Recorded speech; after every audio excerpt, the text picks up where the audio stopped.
Quick video on how to change and interchange our field serviceable heads. Here we've got 29mm 15 LED head and spring part. So there's two ways of doing it. You can unscrew it here directly off the cable. And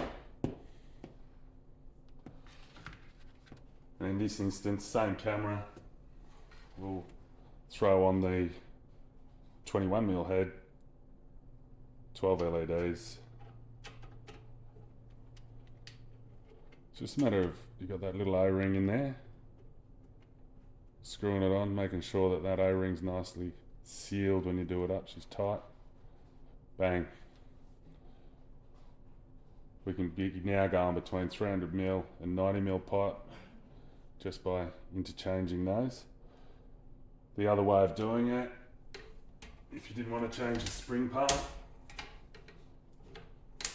is to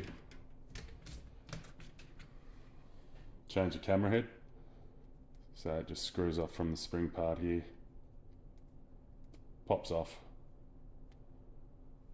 We've got a double O-ring on this one, so sometimes you've just got to make sure you get past the first O-ring evenly, and then give her a twist, and we're on. So two ways of changing the head: either change the complete spring part or just take the camera head off and put it on the new one onto the existing spring part.